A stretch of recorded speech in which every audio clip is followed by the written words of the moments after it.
Hola amigos, bienvenidos de nuevo. Fijaros, hoy tengo para vosotros estas dos cerraduras.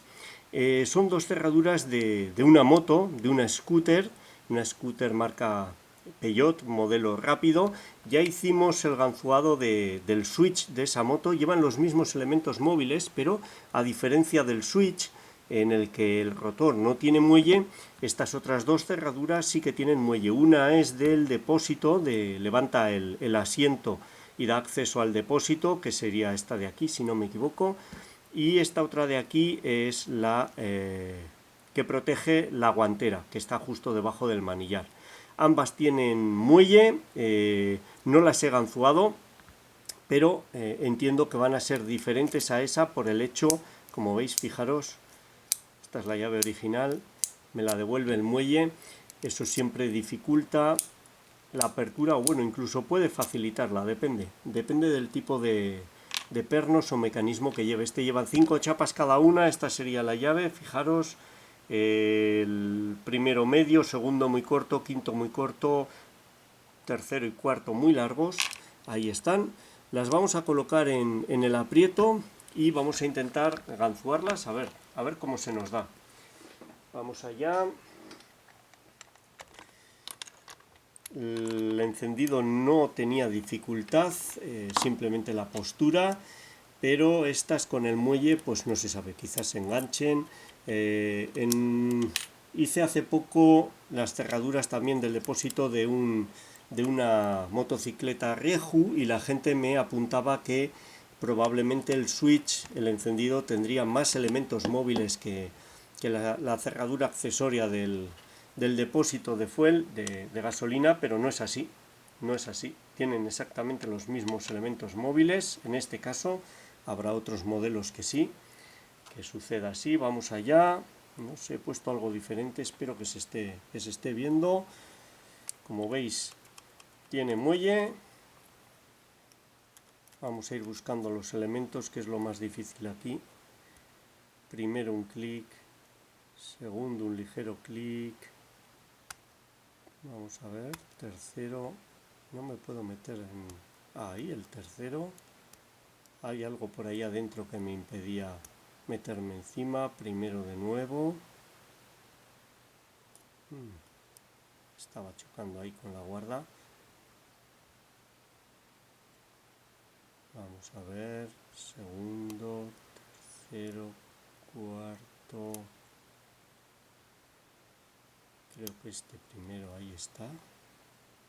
Se había quedado enganchado.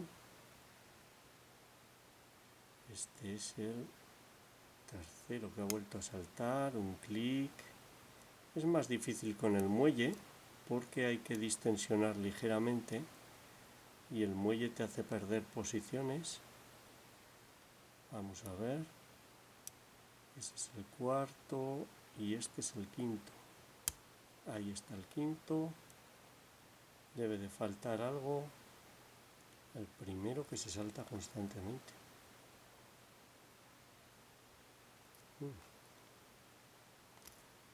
Ya sé lo que pasa. El tensor está tocando al primer elemento y lo está sacando de su sitio. Vale. Primero, segundo, tercero,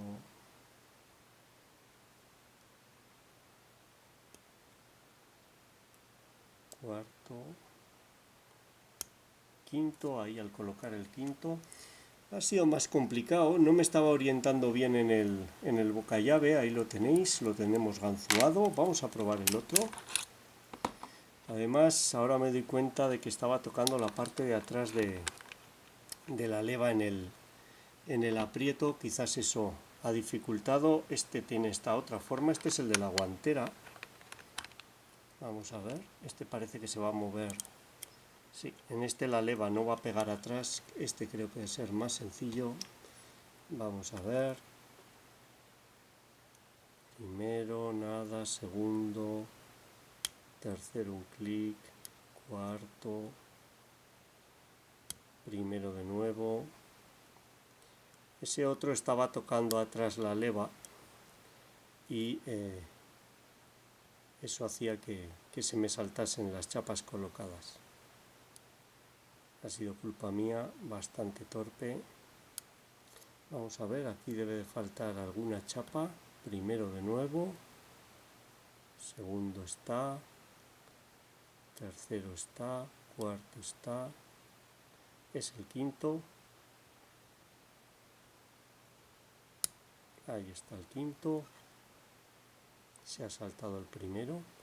Esto es algo que no me sucedía en el Switch, pero también me ha sucedido en la otra, que se saltaba el primero. Ahí la tenemos ganzuada. Ahí lo tenéis, esta sí gira libre. Sí que el muelle hace que el ganzuado sea diferente. Más interesante, diría yo, respecto a la dificultad. Ese muelle hace que salten. El primero estaba saltando constantemente, cosa que no sucedía en el Switch. El Switch es más sencillo. Pero bueno, ahí lo tenemos, estas dos cerraduras del depósito. Esta es del depósito de combustible y de la guantera de esa scooter Peugeot rápido. Espero que os haya gustado, sea útil y muchas gracias por vuestro tiempo. Un saludo.